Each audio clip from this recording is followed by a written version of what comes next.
വിവേക പ്രകരണം എന്ന ഒന്നാം അധ്യായം ഇവിടെ അവസാനിച്ചു. രണ്ടാം അധ്യായം മഹാഭൂത വിവേക പ്രകരണം എന്നാണ്. ആരംഭിക്കുന്ന ഇങ്ങനെയാണ്: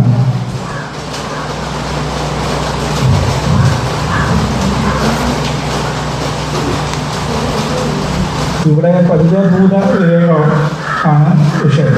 ഇവിടെ പഞ്ചദശയുടെ ഉദ്ദേശം ആത്മസ്വരൂപത്തെ വെളിപ്പെടുത്തുക എന്നുള്ളതാണ്. അപ്പം ബ്രഹ്മസ്വരൂപത്തെ വെളിപ്പെടുത്തുക എന്നുള്ള ഉദ്ദേശത്തോടുകൂടി ഉള്ള ഒരു ഗ്രന്ഥത്തിൻ്റെ പ്രകടനത്തിന് ഭൂതങ്ങളെ, പഞ്ചഭൂതങ്ങളെ കുറിച്ച് എന്തിനു പറയുന്നു എന്ന് ചോദിക്കുന്നത് ഉപോദ്ഘാതമായിട്ടാണ് ഈ അധ്യായം പറയുന്നത്. ഉപോദ്ഘാതം എന്ന് പറയുമ്പോൾ ഒരു വിഷയത്തെ പറയാൻ വേണ്ടി മറ്റൊരു വിഷയത്തെ അവതരിപ്പിച്ച് വിസ്തരിക്കുന്നതിനാണ് ഉപോദ്ഘാതം എന്ന് പറയുന്നത്.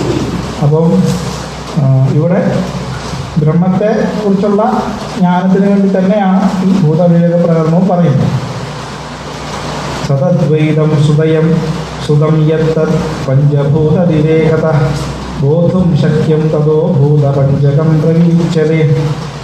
തത് അദ്വൈതം സുതം യത്തത് പഞ്ചഭൂത വിവേകത ബോധും ശക്യം തതഃ ഭൂതപഞ്ചകം പ്രവീച്യതേ. യത് സത് അദ്വൈതം ശ്രുതം. അപ്പം യാതൊരു സത്തായ അദ്വൈതം, ശുദ്ധമായ അദ്വൈതം, ശ്രുതിയിൽ പറയപ്പെട്ടിട്ടുള്ള അദ്വൈതം, ഇത് യാതൊരു സത്തായ അദ്വൈതം ശുദ്ധമോ അത് തത് പഞ്ചഭൂത വിവേകത, അത് പഞ്ചഭൂതങ്ങളുടെ വിവേചനത്തിൽ നിന്ന് ബോധും ശക്യം അറിയുവാൻ കഴിയും. തതഃ അതുകൊണ്ട് ഭൂതപഞ്ചകം 5 ഭൂതങ്ങൾ പ്രകടിച്ചത് പ്രകർഷണം വേർതിരിച്ച് പറയും. അതായത് യാതൊരു സത്തായ അദ്വൈത സത്സ്വരൂപത്തെക്കുറിച്ചാണോ ശ്രുതികൾ പറയുന്നത് അതിനെ പഞ്ചഭൂതങ്ങളുടെ വിവേചനത്തിൽ നിന്നും അറിയാൻ സാധിക്കും. പഞ്ചഭൂതങ്ങളെ ശരിയായി വിവേചനം ചെയ്ത് മനസ്സിലാക്കിയാൽ, പ്രകർഷേണ അതിനെ വേർതിരിച്ച് മനസ്സിലാക്കിയാൽ ബ്രഹ്മസ്വരൂപം അറിയാൻ സാധിക്കും എന്ന് പറയും, ഉപോദ്ഘാതമായിട്ട് പറയും. അതിൻ്റെ പ്രതിജ്ഞയാണ് ഈ പ്രകടനത്തിൻ്റെ പ്രതിജ്ഞയാണ്. ബ്രഹ്മത്തെ അറിയാൻ വേണ്ടി അതല്ലാത്തതിനെ തദത്യാവർത്തി നമ്മൾ ക്ലാസ്സിൽ പറഞ്ഞു. അപ്പം അതല്ലാത്തതിനെയൊക്കെ നിഷേധിക്കുക, തള്ളുക, എന്നിട്ട് ബാക്കി തള്ളാനാവാത്ത ഒരു സത്യമെത്തുമ്പോൾ അതാണ് പരമമായ സത്യം എന്ന് നിശ്ചയിക്കുക.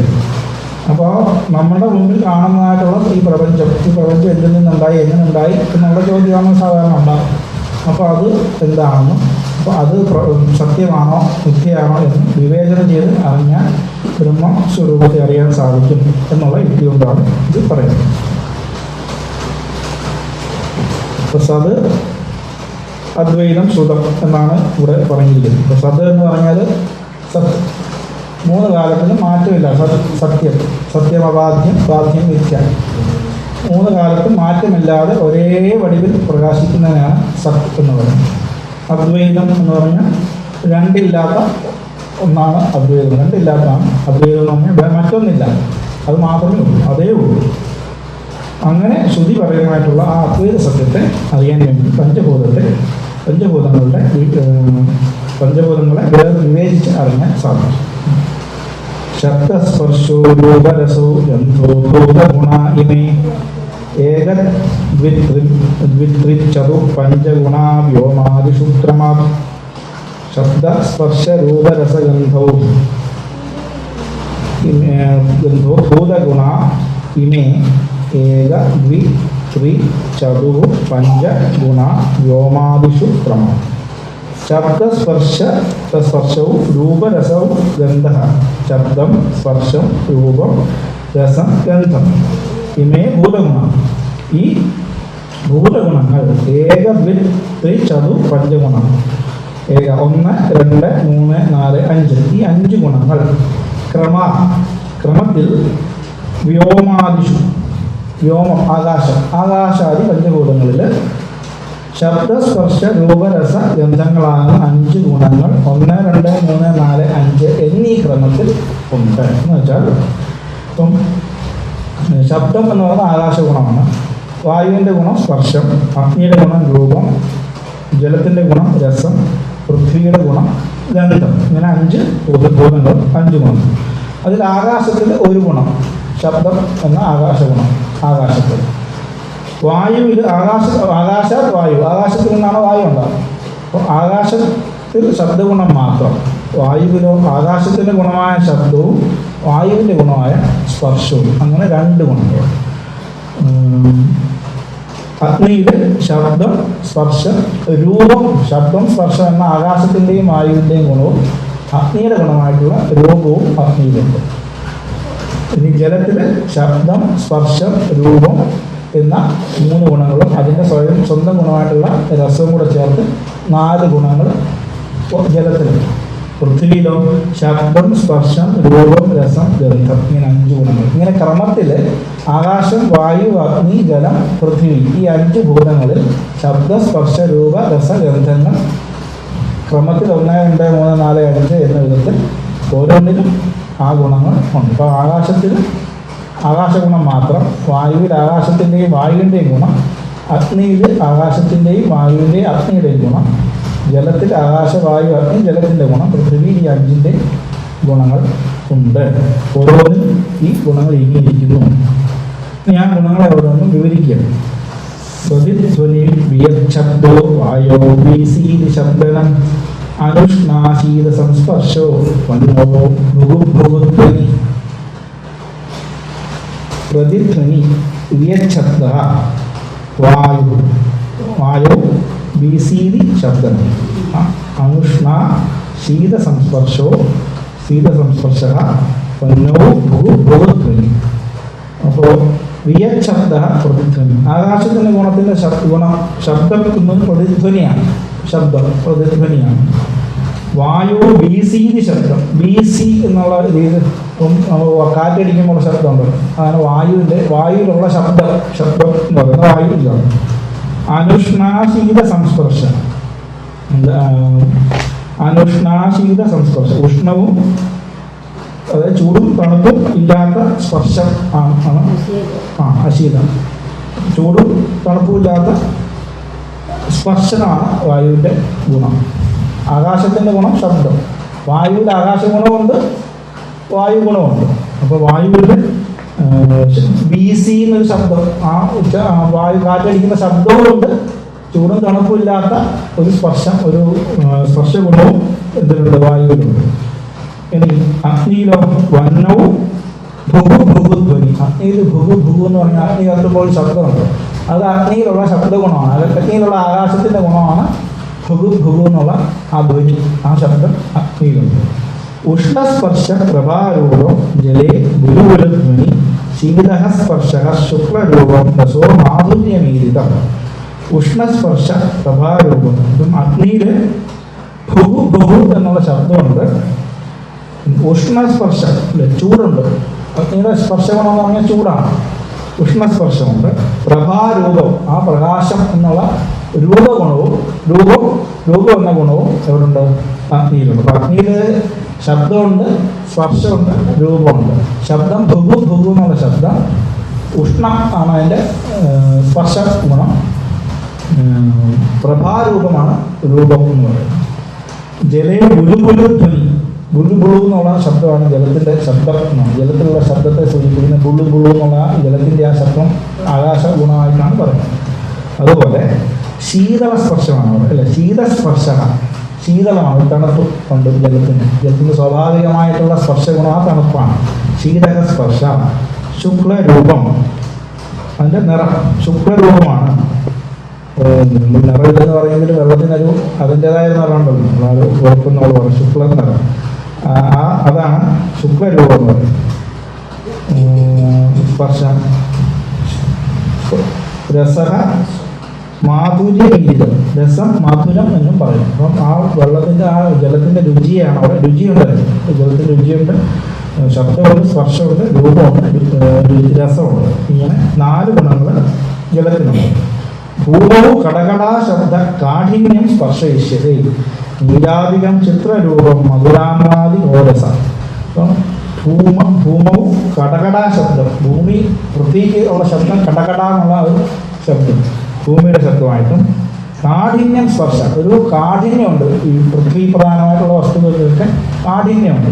ഭൂമി ഗുണം, പൃഥ്വി ഗുണം, സ്പർശം അത് കാഠിന്യമാണ്. നീലാധികം ചിത്രരൂപം, അപ്പം നീലാദികൾ പല നിറങ്ങളിലുള്ള ചിത്രരൂപമാണ് പൃഥ്വിയുടെ രൂപം. പല വർണ്ണങ്ങളിൽ ആ കാഠിന്യ രൂപത്തോടിരിക്കുന്ന ആ സോളിഡായിട്ടുള്ള വസ്തുക്കളാണല്ലോ പൃഥ്വി ഗുണാത്മികം. അതിന് പല നിറങ്ങളോട് കൂടിയിരിക്കുന്ന രൂപവും. മധുരാമ്ലാന്തീക രസക, മധുരം, അമ്ളം തുടങ്ങിയിട്ടുള്ള ധാരാളം രസങ്ങൾ, പലവിധ ടേസ്റ്റുകൾ ഉണ്ട് ഈ സോളിഡായിട്ടുള്ള വസ്തുക്കൾക്ക് അല്ലേ. പല ഇതുണ്ട്, പുളിപ്പ്, മധുരം എല്ലാം അതിലുണ്ടാവും. സുരഭീതര ഗന്ധവും ഗുണ സംയം വിവേചിത. ഗന്ധം, അതിൻ്റെ സ്വാഭാവിക ഗുണമായിട്ടുള്ള ഗന്ധം, സുരഭി ഗന്ധം, അത് വളരെ സുഗന്ധവും ഉണ്ട് ദുർഗന്ധവും ഉണ്ട്. സുഗന്ധവും ദുർഗന്ധവുമാണ് പൃഥ്വിയുടെ ഗന്ധഗുണം ആയിട്ട് പറയുന്നത്. ഗുണ സംയം വിവേചിത, ഈ ഗുണങ്ങളെ സമ്യക്കായിട്ട് നന്നായിട്ട് വിവേചിക്കപ്പെട്ടു. ശ്രോത്രം ചക്ഷുഷി ജിഹ്വാ ഘ്രാണം ചേന്ദ്രിയ പഞ്ചകം. അതായത് ഈ ഗുണങ്ങൾ പറഞ്ഞു കഴിഞ്ഞു. ഈ പഞ്ചഭൂതങ്ങളുടെ ഓരോന്നിൻ്റെയും 1 മുതൽ 5 വരെയുള്ള ഭൂതങ്ങൾ ഓരോന്നിനും അതിൻ്റെ പൂർവ്വമായിട്ടുള്ള ഭൂതത്തിൻ്റെയും കൂടെ ഗുണം ചേർത്തിട്ട് 1, 2, 3, 4, 5 എന്നീ ക്രമത്തിൽ ഗുണങ്ങളെ വിവരിച്ചു. ഇനി ഇന്ദ്രിയങ്ങളെക്കുറിച്ച് പറയുകയാണ്. 5 ഇന്ദ്രിയങ്ങൾ ഏതാണ്? ശ്രോത്രം ത്വക്ക് ചക്ഷുഷി ജിഹ്വ ഘ്രാണം ചേന്ദ്രിയ പഞ്ചകം. 5 ഇന്ദ്രിയങ്ങളാണ് ഇനി പറയുന്നത്. 5 ഇന്ദ്രിയങ്ങൾ ഈ പഞ്ചഭൂതങ്ങളിൽ നിന്നുണ്ടാകുന്നതാണ് ഇന്ദ്രിയങ്ങൾ. ഈ പഞ്ചഭൂതങ്ങളിൽ നിന്നുണ്ടായിട്ടുള്ള ഇന്ദ്രിയങ്ങൾ ശ്രോത്രം ത്വക്ക്, ശ്രോത്രം ചെവി, ത്വക്ക് നമ്മുടെ തൊലി, ചക്ഷുഷി 2 കണ്ണുകൾ, ജിഹ്വ ഘ്രാണം നാക്ക്, മൂക്ക്. ഈ 5 ജ്ഞാനേന്ദ്രിയങ്ങൾ പഞ്ചഭൂതങ്ങളിൽ നിന്നുണ്ടായിട്ടുള്ളതാണ് ഈ 5 ജ്ഞാനേന്ദ്രിയങ്ങൾ. കർണാദിഗോളകസ്ഥം തൽ ശബ്ദാദിഗ്രാഹകം ക്രമ സൗക്ഷ്മ്യാൽ കാര്യാനുമേയം തൽ പ്രായോധാവേ ബഹിർമുഖം. കർണാദിഗോളകസ്ഥം തൽ ശബ്ദാദിഗ്രാഹകം ക്രമ സൗക്ഷ്മ്യാൽ കാര്യാനുമേയം തത് പ്രായോധാവേ ബഹിർമുഖം. പ്രായ ബഹിർമുഖം. അതായത് കർണാദിഗോളകസ്ഥം തത്, ഈ ഓരോ ഇന്ദ്രിയം ഇരിക്കുന്നത് അതിൻ്റേതായിട്ടുള്ള ബാഹ്യമായിട്ടുള്ള കർണങ്ങളുണ്ട്, ഗോളകങ്ങളുണ്ട്. ചെവിക്കിരിക്കുന്ന ചെവിയിൽ നമ്മൾ ബാഹ്യമായി കാണുന്ന ആ ഗോളം, കണ്ണിനും ഗോളകമുണ്ട്, നാക്കിനുണ്ട്, മൂക്കിനുണ്ട്, തൊലിക്കുണ്ട്, എല്ലാത്തിനും അതിൻ്റേതായ ഗോളകങ്ങളുണ്ട്. അതിനെ ആശ്രയിച്ചാണ് ഈ ഇന്ദ്രിയങ്ങൾ ഇരിക്കുന്നത്. അതിലൂടെയാണ് ഇന്ദ്രിയങ്ങൾ പ്രവർത്തിക്കുന്നത്. ആ ഗോളകങ്ങളിരിക്കുന്ന ഇന്ദ്രിയം ശബ്ദാദിഗ്രാഹം, ക്രമത്തിൽ ശബ്ദാദികളെ ഗ്രഹിക്കുന്നു. അതായത് ശ്രോത്രം കൊണ്ട് ശബ്ദത്തെ ഗ്രഹിക്കുന്നു. പിന്നെ ശ്രോത്രം ത്വക്ക് കൊണ്ട് സ്പർശത്തെ ഗ്രഹിക്കുന്നു. ചക്ഷുഷി കണ്ണുകൊണ്ട് ദൃശ്യത്തെ രൂപത്തെ ഗ്രഹിക്കുന്നു. ജിഹ്വ കൊണ്ട് രസത്തെ ഗ്രഹിക്കുന്നു.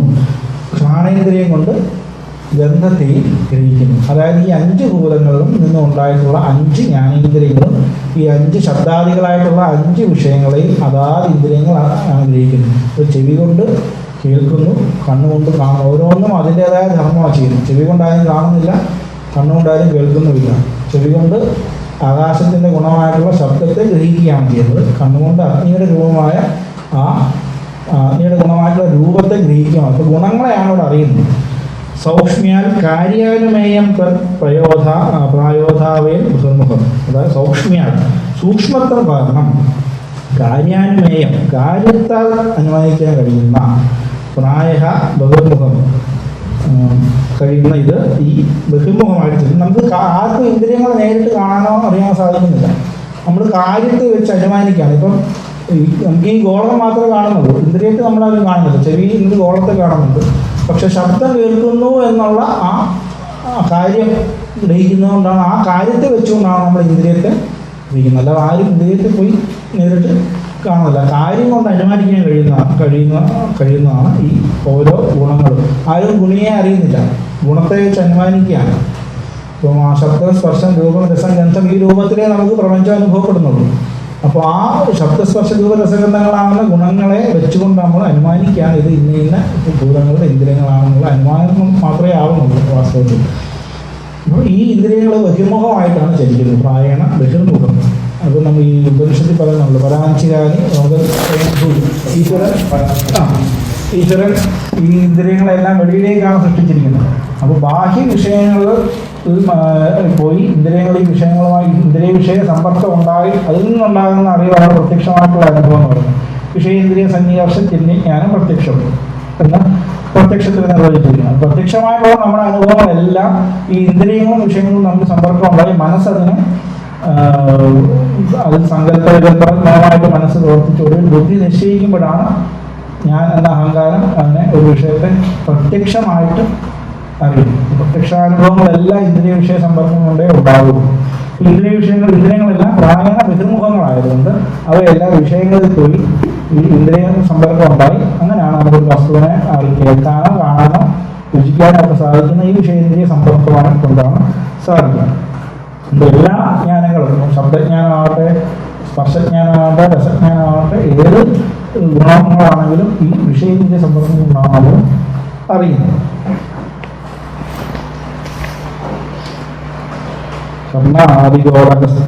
ശബ്ദാദിഗ്രാഹം ക്രമാത് സൗക്ഷ്മ്യാകാര്യാനുമേയം തദ്പ്രായോധാവേകതിർമുഖം കഥാചിത് വിഹിതേ കർണേ ശൂയതേ ശബ്ദാന്തര പ്രാണവായോജാഠരാത്മോ ജലവാനേന ഭക്ഷണേ.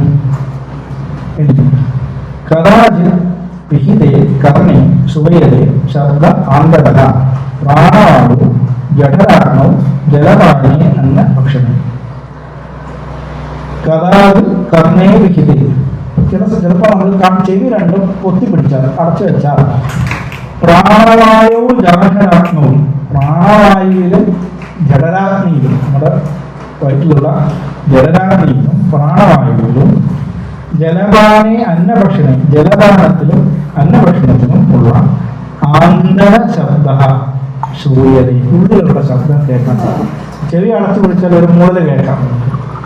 ഒരു ചില സമയത്ത് വയറ്റിൽ എന്തെങ്കിലും ശബ്ദങ്ങളൊക്കെ ഉണ്ടാകുമെന്നും കേൾക്കാറുണ്ട്. ഭക്ഷണം കഴിക്കുമ്പോഴോ എന്തെങ്കിലും കഴിച്ചിട്ട് ഇപ്പോൾ എരിയുള്ള ഭക്ഷണം കഴിക്കുമ്പോൾ അല്ലെങ്കിൽ എന്തെങ്കിലും വെള്ളം കുടിക്കുക ഒരു ശബ്ദം കേൾക്കാൻ തരും. ഇല്ല ആഹാരം കഴിക്കുമ്പോഴും ഒരു സൂക്ഷിച്ച് ശ്രദ്ധിച്ചാൽ ശബ്ദം കേൾക്കുന്ന പോലെ നമുക്ക് തോന്നും. ഇപ്പോൾ ചെവി അടച്ചിട്ട് പ്രാണന്റെ ചലനത്തെയാണ് നമുക്ക് അറിയാൻ സാധിക്കുന്നത്. അതുപോലെ ജഡരാഗ്നി അവിടെ നല്ല വിശപ്പുള്ള സമയത്തൊക്കെ നമുക്ക് അറിയാൻ സാധിക്കും ഒരു ശബ്ദം.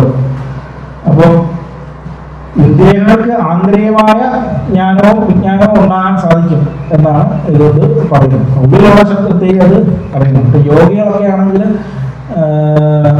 ഈ അനാഹതമായിട്ടുള്ള ആഹത ശബ്ദം അനാഹത ശബ്ദം രണ്ട് കാര്യങ്ങൾ കൂട്ടിയിടിക്കുന്ന ഉണ്ടാകുന്ന ശബ്ദമാണ് ആഹത ശബ്ദം എന്ന് പറയുന്നത്. അപ്പൊ അനാഹതം എന്ന് പറയുമ്പോൾ ഒരു രണ്ടെണ്ണം കൂട്ടിച്ച് തട്ടാത്ത ശബ്ദങ്ങളാണ് അനാഹതം. അത് യോഗികൾക്ക് ശ്രദ്ധിക്കാൻ സാധിക്കും. നവനാദങ്ങളെ കുറിച്ചൊക്കെ യോഗശാസ്ത്രത്തിൽ പറയുന്നുണ്ട്. 9 തരത്തിലുള്ള നാദങ്ങൾ ഉപാസകന്മാർക്ക് ആ ഉപാസനാ സിദ്ധികൾ കൊണ്ട് കേൾക്കാൻ സാധിക്കും പറഞ്ഞു. അപ്പൊ ഈ ആന്തരികമായിട്ടുള്ള ശബ്ദങ്ങളും കേൾക്കാൻ സാധിക്കും. വ്യജ്യന്തേ ശാന്തര ശബ്ദ മീലനേ ശാന്തരം തമ ശബ്ദ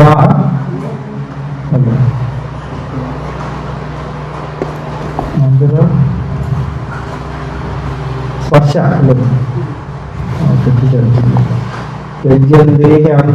സ്പർശ നീലനേ ചാന്തരം തമ ഉൽഗാരേ രസഗന്ധൗജ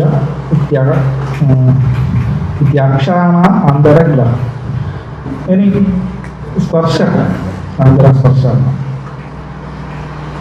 ഈ ആന്തര സ്പർശ നീ ഉള്ളിൽ ചില സ്പർശങ്ങളുണ്ട്. വ്യജ്യന്തേ അത് വെളിപ്പെടും അഭിവ്യക്തങ്ങളാവും. മീലനേജ എപ്പോഴും മീലനം ചെയ്യാതെ കണ്ണടയ്ക്കുക. കണ്ണടയ്ക്കുമ്പോഴും ഉള്ളിൽ നമ്മൾ ഇരുട്ട് അല്ലേ ആന്തരം തമഹ കണ്ണടച്ചു കഴിഞ്ഞാൽ ഇരുട്ടിനെ കാണാന്നാ പറയാം. ഇരുട്ടിനെ ഒരു പദാർത്ഥമായിട്ട് നൈയായിമാരൊക്കെ സങ്കല്പിക്കാറുണ്ട്. പദാർത്ഥം തന്നെയാണ്, പ്രകാശം പോലെ ഒരു പദാർത്ഥമായിട്ട് തന്നെ പറയാറുണ്ട്. തമസിനെ ഒരു പദാർത്ഥമായിട്ട് പറയും. ഉൾഗാരെ ഇപ്പോൾ നമുക്ക്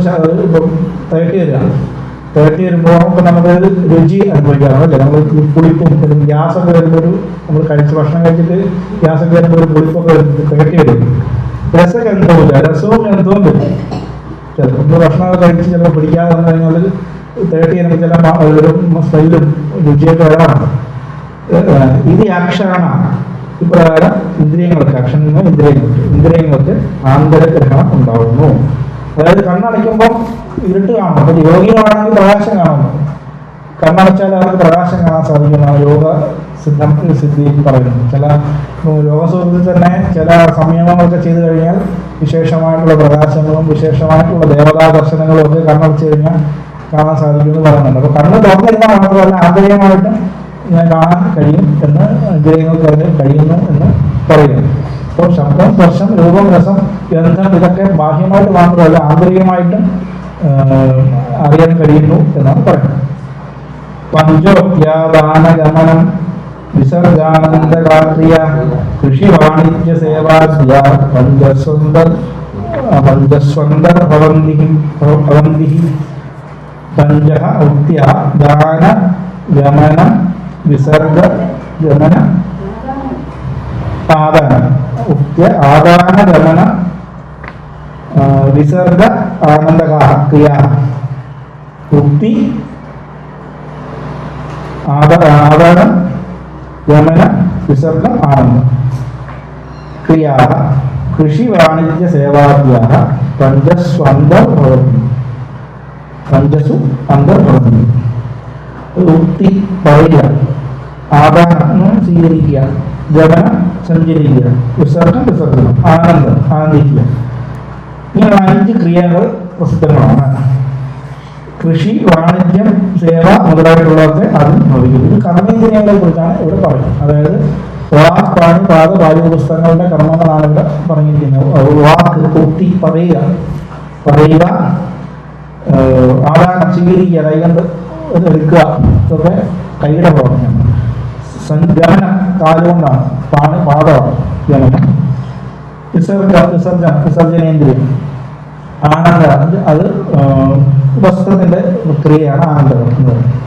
അപ്പം ഈ ജ്ഞാനേന്ദ്രിയങ്ങളെ പോലെ തന്നെ കർമ്മേന്ദ്രിയങ്ങളെ പറയുകയാണ്. വാ പാണി പാദ വായു വസ്തി രക്ഷയിൽ തൽ ക്രിയാജനി അക്ഷയ് തത് ക്രിയാജനി മുഖാദിഗോളകേഷ്വാർത്തൈ കർമ്മേന്ദ്രിയ പഞ്ചം.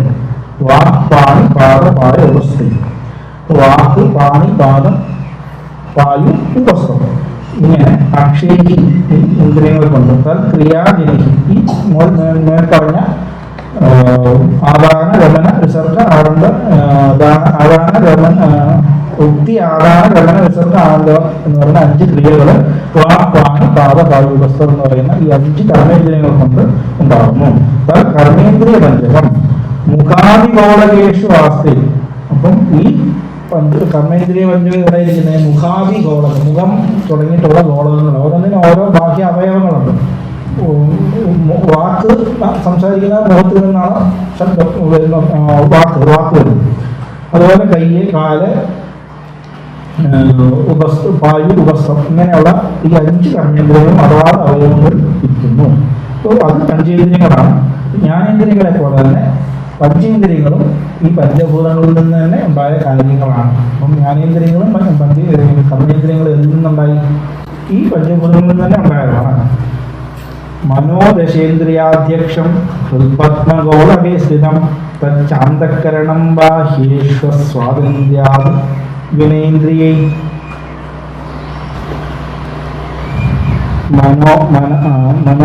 മനോദശേന്ദ്രിയാധ്യക്ഷം, ദശേന്ദ്രിയാധ്യക്ഷം മനഃ, അതായത് ഇന്ദ്രിയങ്ങളുടെയൊക്കെ അധ്യക്ഷനാണ്, ഇന്ദ്രിയങ്ങളുടെയൊക്കെ സ്വാമിയായിട്ടിരിക്കുന്ന ആളാണ് മനസ്സ്. ഇന്ദ്രിയങ്ങൾ അവിടെ ഇവിടെയൊക്കെ ഓടി നടന്ന് ഓരോ വിഷയങ്ങൾ എടുത്തുകൊണ്ട് വന്നാലും മനസ്സ് പ്രവർത്തിച്ചില്ലെങ്കിൽ അത് വിഷയത്തെ അറിയാൻ സാധിക്കില്ല. അപ്പം നമ്മൾ ഒരു കാര്യം കണ്ടുകൊണ്ടിരിക്കും, കണ്ണിങ്ങനെ പോകുന്നുണ്ടെങ്കിലും മനസ്സ് പ്രവർത്തിക്കുന്നുണ്ട്, ആ വിഷയം കാണുന്നില്ല.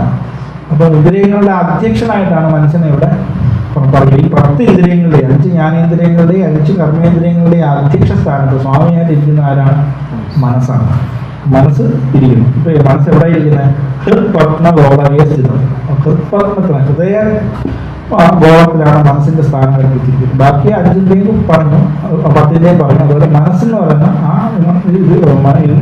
അന്ധകരണം അതിനെ ഹൃത്പത്മഗോളസ്ഥിതം, ഹൃദയമാകുന്ന പത്മഗോളത്തിലാണ് മനസ്സിന്റെ സ്ഥാനം. തച്ച അന്ധക്കരണം, അതും അന്ധക്കരണമാണ്, ഉള്ളിലെ കരണമാണ്. അന്ധക്കരണം ഉള്ളിലെ ഇന്ദ്രിയമാണ് മനസ്സിനുള്ളത്.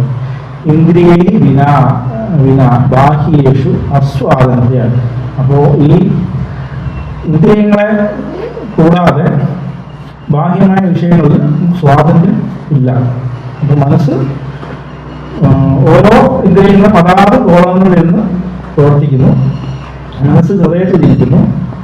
അപ്പോൾ മനസ്സ് ഈ ഹൃദയത്തിലിരുന്നുകൊണ്ട്, ഹൃദയത്തിലിരുന്നുകൊണ്ട് എല്ലാവർക്കും ഈ ഇന്ദ്രിയങ്ങൾ പ്രവർത്തിക്കുന്നിടത്തെല്ലാം മനസ്സും സഞ്ചരിച്ച് ആ ഒരു വിഷയങ്ങളെ അറിഞ്ഞുകൊണ്ട് പ്രവർത്തിച്ചുകൊണ്ട് ഇരിക്കുന്നു. അക്ഷേഷ്വർത്ഥാപിലേഷ്വേത ഗുണദോഷവിചാരകം സത്വം രജസ്തമശ്ചാസ്യ ഗുണാവിക്രിയതേ ഹി ദേഹി. അക്ഷേഷു അർത്ഥാത്പിലേഷു തത് ഗുണദോഷവിചാരകം സത്വം രജഃ തമഃ ച അസ്യ ഗുണാഃ വിക്രിയതേ ഹി ദേഹി. അക്ഷേഷു അർത്ഥാത്പിലേഷു, അപ്പം ഇന്ദ്രിയങ്ങൾ, അക്ഷരങ്ങൾ, ഇന്ദ്രിയങ്ങൾ, അർത്ഥങ്ങളാണ് വിഷയങ്ങൾ. ഇന്ദ്രിയങ്ങൾ വിഷയങ്ങളിൽ സ്ഥാപിക്കപ്പെട്ടിരിക്കുമ്പോൾ ഇന്ദ്രിയങ്ങൾ വിഷയങ്ങളിൽ സ്ഥാപിക്കപ്പെട്ടിരിക്കുമ്പോൾ ഗുണദോഷ വിചാരകം. ഗുണദോഷങ്ങളെ വിചാരിക്കുന്ന ആരാണ്? ഇന്ദ്രിയങ്ങളല്ല, മനസ്സാണ്. ഒരു വിഷയത്തെ അവിടെ കൊണ്ട് കാണിച്ചു കൊടുക്കുക, അവിടെ എത്തിക്കുക എന്നുള്ള കാര്യം മാത്രമേ ഇന്ദ്രിയങ്ങൾ ചെയ്യുന്നു. അത് നല്ലതാണോ ചീത്തയാണോ, അല്ലെ അത് വേണ്ടതാണോ വേണ്ടാത്തതാണോ എന്നൊന്നും ഇന്ദ്രിയങ്ങളല്ല തീരുമാനിക്കുന്നത്, മനസ്സാണ് വിചാരിക്കുന്നത്. അതെങ്ങനെ? സത്വം രജസ് തമസ് ചാസ്യ ഗുണാഃ വിക്രിയേ ദേഹി ദേഹി. അതായത് സത്വം രജസ് തമസ് എന്ന് 3 ഗുണങ്ങൾ മനസ്സിനുണ്ട്. അതനുസരിച്ചാണ്, അതുകൊണ്ടാണ് അത് എന്തുകൊണ്ടാണ് വിക്രിയതയും അവയാലാണ് ഈ മനസ്സിന് വികാരങ്ങൾ ഉണ്ടാകുന്നത്, വികാരപ്പെടുന്നത്. ഈ സത്വഗുണം കൊണ്ടും രജോഗുണം കൊണ്ടും തമോഗുണം കൊണ്ടാണ് മനസ്സ് വികാരപ്പെടുന്നത്. അപ്പോൾ ഒരു വസ്തുവിനെ കണ്ടു, കണ്ണെന്ന ഇന്ദ്രിയം കൊണ്ട് ഒരു വസ്തുവിനെ കണ്ടു. അപ്പൊ അതില് ഗുണദോഷങ്ങളൊക്കെ ആരോപിക്കുന്ന മനസ്സ് സത്വഗുണത്തിലിരിക്കുകയാണെങ്കിൽ അതിന് ഇറക്കമുണ്ടാകുന്നില്ല ആ വിഷയം കണ്ടിട്ട്. അതേസമയം രജോഗുണത്തിലാണ് മനസ്സിരിക്കുന്നതെങ്കിൽ ആ വിഷയം ആ ജീവനെ ഇളക്കും, മനസ്സിനെ ഇളക്കും.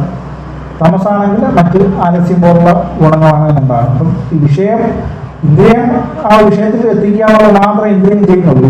മനസ്സിന്റെ ഈ സങ്കല്പ വികല്പാത്മകമായിട്ടുള്ള അന്ധക്കരണമാണ് അതിലോട്ട് നമുക്ക് സത്വഗുണ രജ തമോഗുണങ്ങളുടെ ഭേദം അനുസരിച്ച് ആ വിഷയത്തെ ഇന്നതാണ്, നല്ലതാണ്, ചീത്തയാണ്, വേണ്ടതാണ്, വേണ്ടാത്തതാണ്, ഇങ്ങനെയൊക്കെയുള്ള വികാരങ്ങളെല്ലാം ഉളവാക്കുന്ന ആരാണ്? മനസ്സാണ്. അല്ലാതെ ഇന്ദ്രിയങ്ങൾ നേരിട്ടൊന്നും അവിടെ ഒന്നും ചെയ്തില്ല, മനസ്സാണ് അവിടെ കൊണ്ടുവരുന്നത്.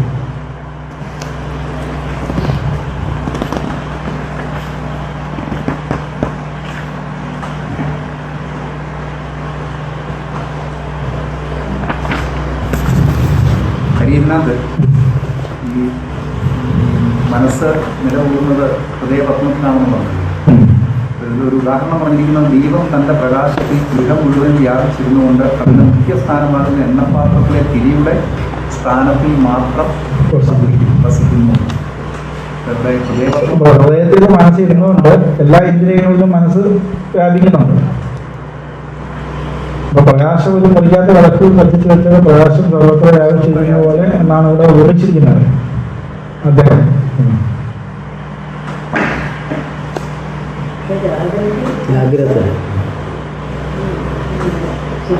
ഓരോ സ്ഥലത്തായിരിക്കുന്നത് ഹൃദയപത്മം പറഞ്ഞതുകൊണ്ട് ഹൃദയപത്മമാണ്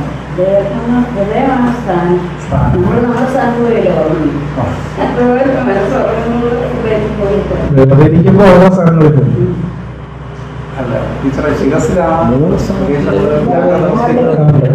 ജാഗ്രതത്തിന് സ്വപ്നത്തിൽ കണ്ടത്തില് ഉറങ്ങുമ്പോ ഹൃദയം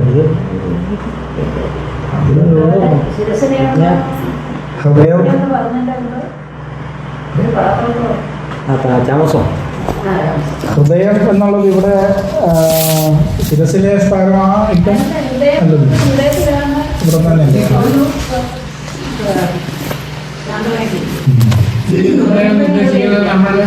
ഇവിടെ തന്നെ തന്നെയാണ് ഈ ഇത് തന്നെയാണ് ഉദ്ദേശിക്കുന്നത്.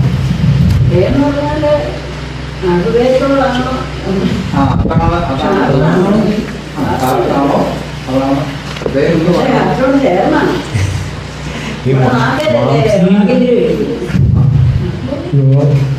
യോഗികളുടെയൊക്കെ സിദ്ധാന്തം അനുസരിച്ച് നാഡികൾ ഹൃദയചക്രം അവിടെ നാഡികൾ കൂടിച്ചേരുന്ന സ്ഥാനമുണ്ട്. ഓരോ അതായത് ഈ ഹൃദയപത്മം എന്ന് ഉദ്ദേശിക്കുന്നത് ഹാർട്ട് എന്നുള്ള ആ ഒരു പമ്പിങ് സിസ്റ്റം അല്ലാതെ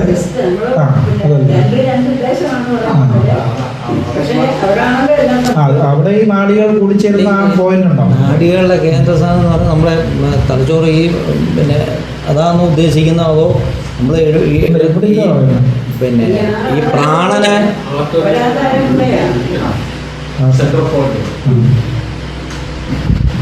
ഈ സ്ഥാനം തന്നെയാണ് ഇത് തന്നെ.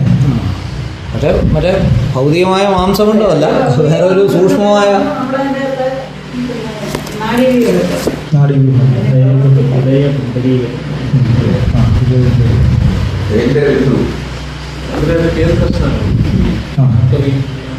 അതെല്ലാം അവിടെ ഉണ്ട്. അവിടെ അതെന്തെങ്കിലും ഡാമേജ് ഉണ്ടായാൽ പോലും ജാഗ്രത തലയില്ല, സ്വപ്നത്തില് കണ്ഠത്തില് ഉറക്കത്തില്. ഇപ്പൊ ടീച്ചർ പറഞ്ഞാൽ നമ്മൾ എല്ലാം കഴിഞ്ഞ് ഉറങ്ങാൻ പോകുന്ന സ്വന്തം സ്ഥലത്താണ്.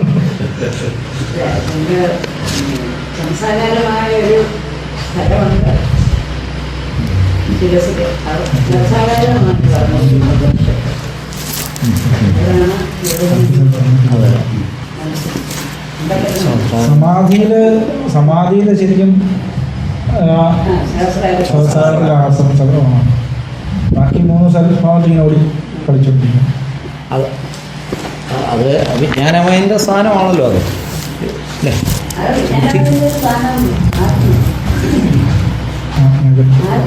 ആജ്ഞ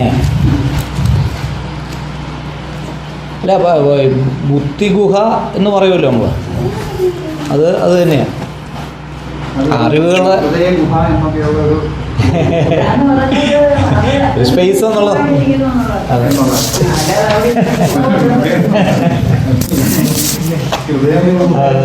എങ്ങനെയും പറയട്ടെ. ഒഴിഞ്ഞതായ ഒരിടമുണ്ട് സ്വാമി പറഞ്ഞു. ഒഴിഞ്ഞതായ ഒരിടം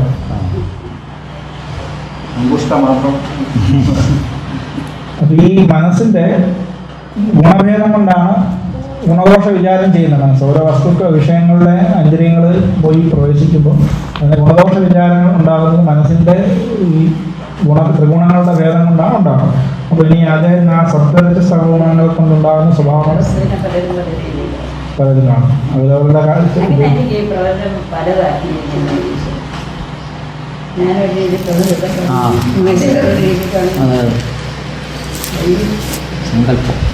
സത്വരജസ്തമോഗുണങ്ങളുടെ ഭേദം കൊണ്ടുണ്ടാകുന്ന ചില ഗുണങ്ങളെക്കുറിച്ച് പറയുകയാണ്. വൈരാഗ്യം, ശാന്തിരൗദാര്യം ഇത്യാദ്യ സത്വസംഭവാ കാമക്രോധോ ലോഭയത്ന ഇത്യാദ്യ രജസ്സോത്ഥിത ആലസ്യ ഭ്രാന്തിതന്ത്രാദ്യ വികാര തമസോത്ഥിത വൈരാഗ്യം, ക്ഷാന്തി, ഔദാര്യം ഇത്യാദി സത്വ സംഭവം. അപ്പോൾ വൈരാഗ്യം, ക്ഷാന്തി, ഔദാര്യം ഇങ്ങനത്തെ ഗുണങ്ങളാണ് സത്വഗുണത്തിൽ നിന്നുണ്ടായത്. വൈരാഗ്യം എന്ന് പറഞ്ഞാൽ വിരക്തി, രാഗമില്ലായ്മ, വിരക്തിയാണ്. ഒരു വിഷയത്തിൽ രമിക്കാതെ, രതിയില്ലാതെ വിരാഗത ഉണ്ടാകുന്നതിനാണ് വൈരാഗ്യം എന്ന് പറയുന്നത്. ക്ഷാന്തി, അപ്പോൾ ക്ഷാന്തി എന്ന് പറഞ്ഞാൽ നമ്മളെ ഒരാൾ ഉപദ്രവിച്ചാൽ അയാളെ തിരിച്ച് ഉപദ്രവിക്കണം എന്നുള്ള ബുദ്ധി ഉണ്ടാകാതിരിക്കുന്നതാണ് ക്ഷാന്തി എന്ന് പറയും. അത് ക്ഷമിക്കുക, അല്ലെങ്കിൽ തിരിക്ഷ എന്നൊക്കെ ഉള്ളത് ക്ഷാന്തിയിൽ നിന്നുണ്ടാകുന്നു. അപ്പം നമ്മളൊരാൾ ഉപദ്രവിച്ചാൽ തിരിച്ചൊന്നും ചെയ്യാതിരിക്കുന്ന സ്ഥിതിയാണ് ക്ഷാന്തി. അയാൾ ക്ഷമിക്കുക എന്നുള്ള സ്ഥിതി. ഔദാര്യം, ഉദാരമാകുന്ന മനസ്സിൻ്റെ ഉദാരതയാണ് ഈ ഔദാര്യം എന്ന് പറയുന്നത്. ഇപ്പോൾ വൈരാഗ്യം തന്നെ തീവ്ര വൈരാഗ്യം, തീവ്രതര മന്ദവൈരാഗ്യം, തീവ്രതര വൈരാഗ്യം എന്നും പല രീതിയിൽ വൈരാഗ്യത്തെ ആചാര്യന്മാർ വിഭജിച്ചിട്ടുണ്ട്. മന്ദവൈരാഗ്യം എന്ന് പറഞ്ഞാൽ ശ്മശാന വൈരാഗ്യം നമുക്ക് ഒരു തൽക്കാലം നമ്മുടെ ഒരു ബന്ധു ആരെങ്കിലും മരിച്ചു, അപ്പം ഈ ജീവിതമൊക്കെ ഇത്രയേ ഉള്ളൂ എന്നൊക്കെ വിചാരിച്ച് കുറച്ച് സമയത്തേക്ക് നമ്മളൊരു വിരക്തരെ പോലൊക്കെ പെരുമാറാം. അടുത്ത നിമിഷം തന്നെ എന്തെങ്കിലും ഒരു ഇഷ്ടമുള്ളൊരു വിഷയം കണ്ട് അതിൻ്റെ പുറകെ പോകും. അപ്പോൾ അത് മന്ദവൈരാഗ്യമാണ്. അത് പൂർണ്ണ വൈരാഗ്യം വന്നിട്ടില്ല. തീവ്ര വൈരാഗ്യം എന്ന് പറയുമ്പോൾ ഇപ്പം എനിക്ക് ചെയ്യേണ്ടതായ കർത്തവ്യങ്ങളൊക്കെ ഉണ്ടെന്നൊക്കെ ചെയ്യും, എന്നാൽ അതിന് ഒരു ശക്തി കാണിക്കാതെ ഒരു അതിൽ നിന്ന് വിരമിച്ച് ആധ്യാത്മിക അല്ലെങ്കിൽ ആത്മാന്വേഷണത്തിന് ശ്രമിക്കണമെന്നൊരു ഇച്ഛ ഒക്കെ ഉണ്ടാവും തീവ്രവൈരാഗ്യം. എന്നാൽ ഈ നിമിഷം തന്നെ ഇതിനെല്ലാം ഉപേക്ഷിക്കാൻ ഉള്ള ആ ധൈര്യത്തോടുകൂടി അല്ലെങ്കിൽ ആ ഒരു മനസ്ഥിതിയാണ് തീവ്രതരം. ഒന്നിനോടും ഒരു തരത്തിലുള്ള മമതയും ഇല്ലാതെ എന്തിനേയും അപ്പോൾ ആ നിമിഷം തന്നെ ഉപേക്ഷിക്കാനുള്ള ഒരു വിരക്തി വരുന്നതാണ് തീവ്രതര വൈരാഗ്യം. തീവ്രതര വൈരാഗ്യമാണ് സന്യാസത്തിന് അധികാരിയാകുന്ന അവസ്ഥ. തീവ്രതര വൈരാഗ്യം വരുമ്പോൾ ആ സന്യാസം എന്നുള്ളതിൻ്റെ പൂർണ്ണമായ വൈരാഗ്യസിദ്ധി അവിടെയാണ് വരുന്നത്, തീവ്രതര വൈരാഗ്യം. അപ്പം അങ്ങനെ വൈരാഗ്യം, ശാന്തി, ഔദാര്യം, ആദി. അപ്പം ഈ ഗോപാലനായർ കുറച്ചധികം ഗുണങ്ങളെ ഇവിടെ പറഞ്ഞിട്ടുണ്ട്. നമുക്ക് ജസ്റ്റ് വായിച്ചു പോകാം.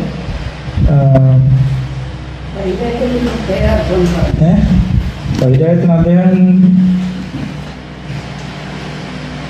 ബ്രഹ്മലോക പര്യന്തമുള്ള ബോധങ്ങൾ ഇച്ഛയുണ്ടാകാതെ ത്യജിക്കുക.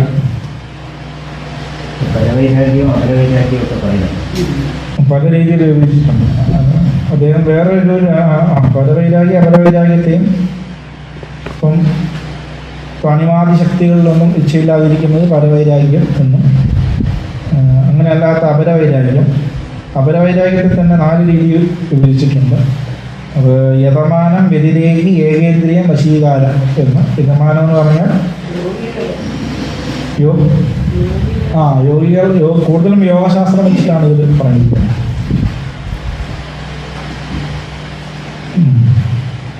അപ്പം വ്യതിരേകി വൈരാഗ്യം. യതമാനം എന്ന് വെച്ചാൽ ഈ വിഷയങ്ങൾ ദോഷങ്ങളെ കാണുന്ന ഒരു മന്ദവൈരാഗ്യമാണ് യതമാനം എന്ന് പറയുന്നത്. ഇനി സത്സഹവാസം മുതലായവയാൽ ദുർഗുണങ്ങളെ ഉപേക്ഷിച്ച് സദ്ഗുണങ്ങളെ സമ്പാദിക്കുക എന്നത് വ്യതിരേകി വൈരാഗ്യം. ദുർഗുണങ്ങളെയൊക്കെ ഉപേക്ഷിച്ചിട്ട് സദ്ഗുണം സമ്പാദിക്കാൻ ശ്രമിക്കുന്നതാണ് വ്യതിരേകി വൈരാഗ്യം. ഇനി മനസ്സിൽ വിഷയേച്ഛ ഉണ്ടായിരിക്കുകയും ബാഹ്യേന്ദ്രിയങ്ങളെ മാത്രം പ്രവർത്തിപ്പിക്കാതെ നിഗ്രഹിക്കുകയും ചെയ്യുന്നതാണ് ഏകേന്ദ്രിയ വൈരാഗ്യം. മനസ്സിൽ ആഗ്രഹങ്ങളൊക്കെ ഉണ്ടാവും, പക്ഷേ ഇന്ദ്രിയങ്ങൾ അതിനുവേണ്ടി പ്രവർത്തിപ്പിക്കുന്നില്ല. അത് ഏകേന്ദ്രിയ വൈരാഗ്യം. അങ്ങനെ ചെയ്യുന്നത് കപടഗതിയാണ്. സൂക്ഷ്മമായും വാസനാത്മകമായിരിക്കുന്ന മനസ്സിലുള്ള വിഷയേച്ഛ ഇല്ലാതാക്കുന്ന മനോനിഗ്രഹത്തിന് വശീകാര വൈരാഗ്യം. മനസ്സിലെ വിഷയേച്ഛ ഇല്ലാതാക്കുന്ന ആ സൂക്ഷ്മമായിട്ടുള്ള വൈരാഗ്യമാണ്. അപ്പം അതിനെ തന്നെ 3ആയിട്ടാണ് മന്ദം, തീവ്രം, തീവ്രതരം എന്ന് പറഞ്ഞിട്ടുള്ളത്. പിന്നെ ഈ വൈരാഗ്യം, ശാന്തി, ഔദാര്യം കൂടാതെ ആദി എന്ന് പറഞ്ഞതിനെ അദ്ദേഹം കുറച്ച് വിസ്തരിക്കുന്നുണ്ട്. ഒന്ന് വിവേകം, നമ്മൾ നിത്യാനിത്യ വസ്തുവിവേകം, സത്യമേത അസത്യമേത എന്നുള്ള ഒരു വിവേചന ബുദ്ധി, വിവേകം, അതാണ് നിത്യാനിത്യ വസ്തുവിവേകം. ശമം, മനസ്സിൻ്റെ നിയന്ത്രണമാണ് ശമം. ദമം, ഇന്ദ്രിയങ്ങളെ വിഷയത്തിൽ പ്രവർത്തിക്കാതെ നിയന്ത്രിക്കുന്ന ദമം.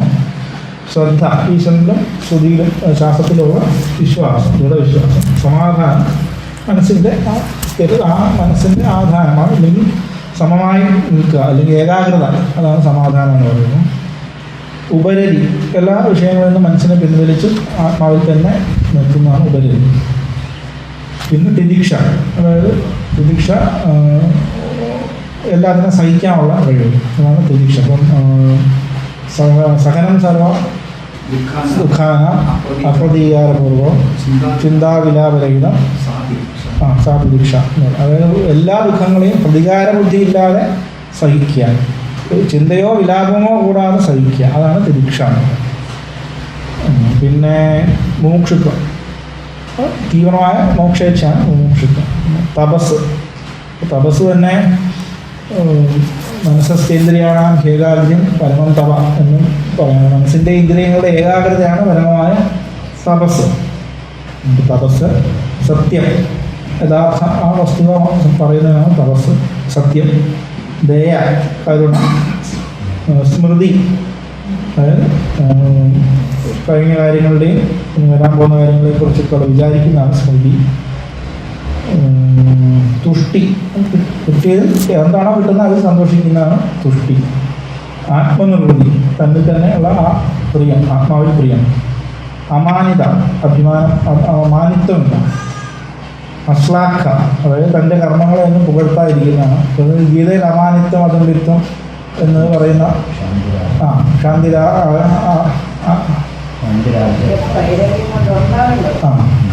ഉണ്ടാകേണ്ടതാണ്. വൈരാഗ്യത്തിൽ നിന്നാണ് ബാക്കിയെല്ലാം വരുന്നത്. ആചാരോപാസന, ശൗചം, ആത്മവിഗ്രഹ.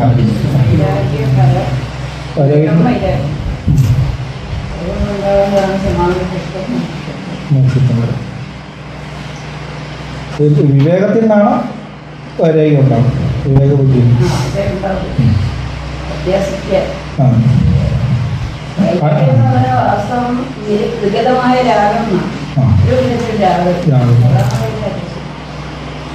അഹിംസ. അഹിംസയ്ക്ക് പരപീഡ ചെയ്യാതിരിക്കുക എന്നുള്ളതാണ്. ഗോപാലനേരം അതിനകത്ത് യാഗാദികളായ പുണ്യകർമ്മങ്ങളെ ഒഴിച്ചുള്ള ബാക്കിയുള്ള സമയം പ്രാണികളെ ഹിംസിക്കാതിരിക്കുന്നു. ആചാര്യസ്വാമികൾ പക്ഷേ വാക്കുകൊണ്ടോ മനസ്സുകൊണ്ടോ പ്രവൃത്തി കൊണ്ടോ ഒരു രീതിക്കും പീഡ വരുത്താതിരിക്കുക എന്നാണ്.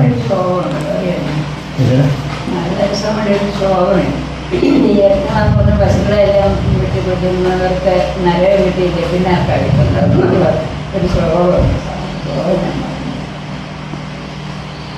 ആർജവം, നേരെ വാ നേരെ പോവാ, ആ ഒരു രുചിത്വം. പിന്നെ അവളുടെ പിന്നെ പറഞ്ഞിരിക്കുന്നത് ഇതാണ് സത്വ സംഭവ എന്ന് പറയുന്നത്. വൈരാഗ്യത്തിൽ നിന്നും ആരംഭിച്ച് ഉണ്ടാകുന്ന സത്വഗുണങ്ങളാണ്. പിന്നെ രജോ ഗുണങ്ങൾ കാമക്രോധോ ലോഭയ തുടങ്ങിയിട്ടുള്ള രജോ ഗുണങ്ങളെ കുറിച്ച് വിശദീകരിക്കും. ഇപ്പോൾ കാമം, ഇച്ഛാഗ്രഹം, ഒരു എന്തെങ്കിലും കാര്യം നേടിയെടുക്കണം എന്നുള്ള ആഗ്രഹം കാമം. ക്രോധം, അത് ലഭിക്കാതെ വരുമ്പോൾ ഉണ്ടാകുന്ന ചിത്തത്തിൻ്റെ ക്ഷോഭമാണ് ക്രോധം. ആഗ്രഹിച്ച് കിട്ടാതിരിക്കുമ്പോൾ ക്ഷോഭമാണ്. ലോഭം, മറ്റുള്ളവരുടെ ധനത്തെ ആഗ്രഹിക്കുന്നതാണ് ലോഭം എന്ന് പറയുന്നത്. പ്രയത്നം, അതായത് ഉത്സാഹത്തോടുകൂടി.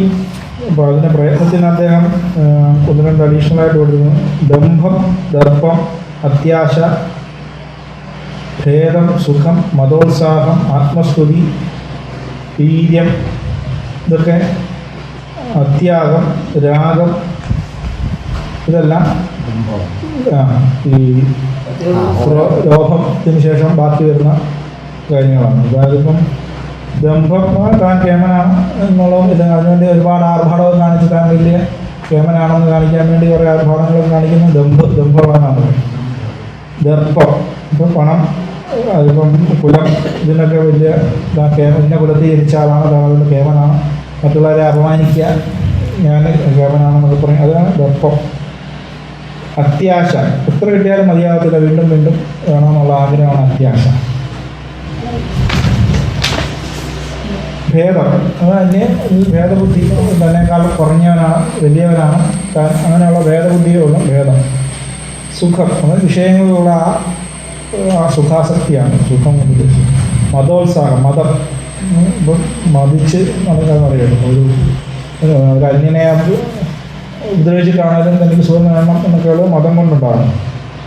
ആത്മസ്തുതി, പുകഴ്ത്തി പറയാം, സ്വയം പുകഴ്ത്തുന്നതിനാണ് ആത്മസ്തുതി പറയുന്നത്.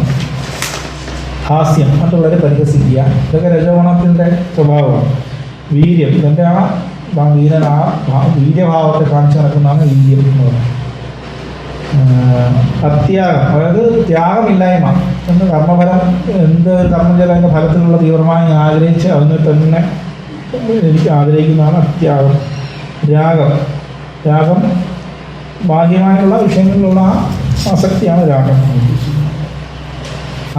പിന്നുള്ളത് ഇത് രജോ ഗുണമാണ്. തമോ ഗുണം ആലസ്യം, ഭ്രാന്തി, തന്ത്രാത്യാവികാര, തമഹ ബുദ്ധിത. ഇപ്പോൾ തമോ ഗുണം കൊണ്ടുണ്ടാകുന്നത് ആലസ്യം, ഭ്രാന്തി, തന്ത്ര. ആലസ്യം എന്ന് പറഞ്ഞാൽ ഒരു മടി, ഒന്നും ചെയ്യാൻ താല്പര്യമില്ലായ്മ, മടി, ആലസ്യം, അലസത. ഭ്രാന്തി, ഒന്നിനെ കണ്ട് മറ്റൊന്നായിട്ട് ധരിക്കുന്നത് തമോഗുണത്തിൻ്റെ പ്രത്യേകത. തമോഗുണം ഉണ്ടാകുന്നതാണ് ഭ്രാന്തി, തെറ്റിദ്ധാരണ എന്ന് പറയുന്നത് ഭ്രാന്തി. തന്ത്ര അതായത് ഉറക്കച്ചടവ്, ഒരു കാര്യത്തിന് ഉത്സാഹമില്ലാതെ ഉറക്കുന്നതെന്ന് പറയും.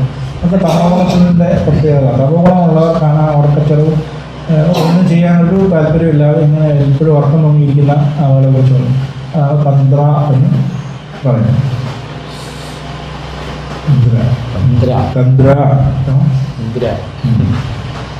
അതുകൂടാതെ വിദ്യകൾ കുറച്ചുകൂടെ പറയുന്നുണ്ട്. അപ്രകാശം, ഒന്നും അറിയാതിരിക്കുന്ന, ഒരു വെളിവില്ലാതിരിക്കുന്നത്. അപ്രവൃത്തി, ശുഭകാര്യങ്ങളൊന്നും പ്രവർത്തിക്കത്തില്ല, അതാണ് അപ്രവൃത്തി എന്ന് പറയുന്നത്. ഒരു ശുഭകാര്യങ്ങളും പ്രവർത്തിക്കാതിരിക്കുന്നത് തമോഗുണം കൊണ്ടാണ്. കൃപണത്വം, അതായത് വേണ്ട രീതിയിൽ ആവശ്യമുള്ള രീതിയിൽ പണം ചെലവഴിക്കാതെ ഇരിക്കുന്ന കൃപണം എന്ന് പറയും. അനൃതം, കള്ളം പറയും, അത് തമോഗുണത്തിൽ നിന്നുണ്ടാകുന്നതാണ്. തമോഗുണം സ്വഭാവമാണ്. അനൃതം, ഹിംസ, മറ്റുള്ളവരെ ഉപദ്രവിക്കുകയാണ്, പ്രാണികളെ ഉപദ്രവിക്കുന്നതൊക്കെ തമോഗുണ പ്രവൃത്തിയാണ്. പിന്നെ ഹിംസ, കലഹം, കലഹം ഉണ്ടാക്കുക. ശോകം, ശോകം തമോഗുണമാണ്. ശോകമുള്ളവൻ ശൂദ്രൻ എന്ന്, ശുക്കുള്ളവൻ ശൂദ്രൻ എന്ന് പറയും. അപ്പോൾ ശൂദ്രൻ എന്നുള്ളത് തമോഗുണമാണ് ശൂദ്രൻ്റെ ഗുണം. അപ്പോൾ ശോകമായിരിക്കും, എപ്പോഴും ശോകം, എല്ലാവരെയും കുറിച്ചും പരാതിപ്പെട്ട് ഇങ്ങനെ ശോഭിച്ച് നടക്കുന്ന ആളാണ് ശോകം എന്നുള്ളത് തമോഗുണത്തിൻ്റെ. വിഷാദം, ദുഃഖം, വിഷാദത്തോട്. ദീനത്വം, ദാരിദ്ര്യം എന്നുള്ളത് ദീനനായിട്ട് നടക്കുന്നു, എനിക്കൊന്നും ഇല്ല എന്നൊക്കെ പറഞ്ഞ് നടക്കുന്നു, ദാരിദ്ര്യം പറഞ്ഞ് നടക്കുന്ന ഒരു തമോഗുണമാണ്. ഇതുവഴി കാശുള്ളവരും പറയും, ദീനത്വം കാണിക്കും. കാശുള്ളവരും എൻ്റെ ഒന്നും ഇല്ല എന്ന് പറഞ്ഞ് പരിഭവം പറഞ്ഞ് നടക്കുന്നവരും ഉണ്ട്. അതും ദീനത്വം തമോഗുണമാണ്. ആശ, ആഗ്രഹം. ഭയം, ഭയം തമോഗുണത്തിൽ നിന്നുണ്ടാകുന്നു. ഭയം. പിന്നെ ജഡത്വം, ഒരു മൂഢവൃത്തിയായിട്ട് മൂഢനായിട്ടിരിക്കുന്നതാണ് ജഡത്വം എന്ന് പറയുന്നത്.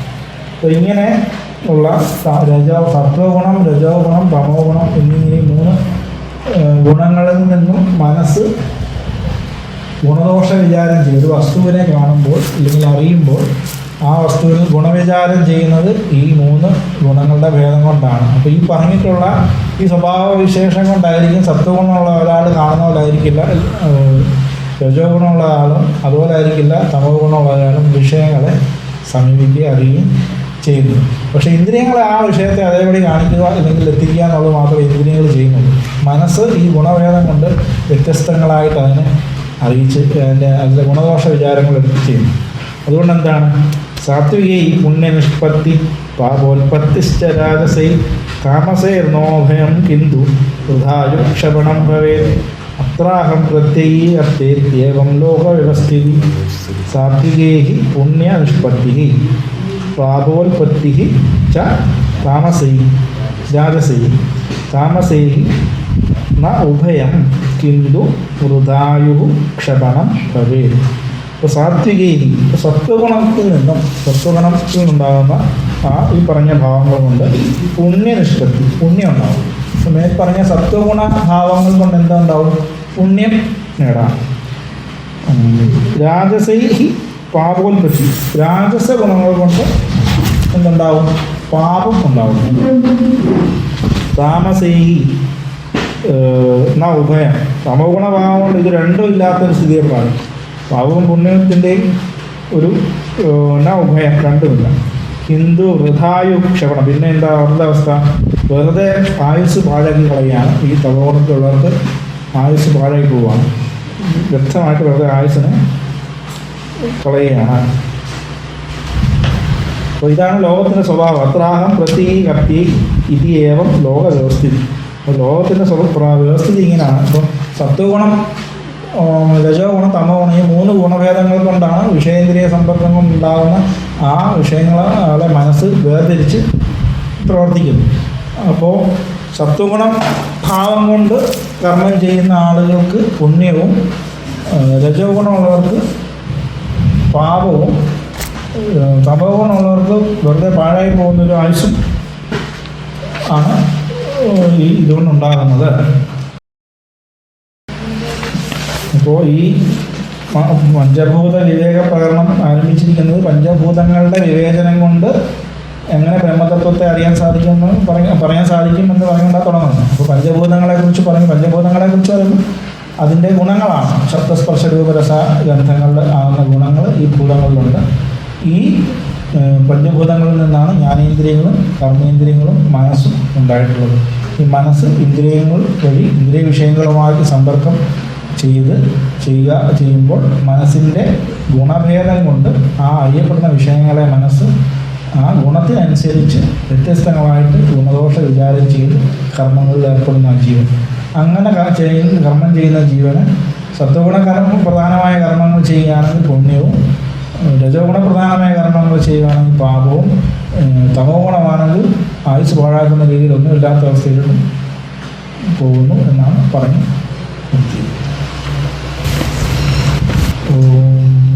പൂർണ്ണമദ പൂർണ്ണമിദം പൂർണ്ണമുദച്യതേ പൂർണ്ണസ്യ പൂർണ്ണമാദായ പൂർണ്ണമേവാവശിഷ്യതേ.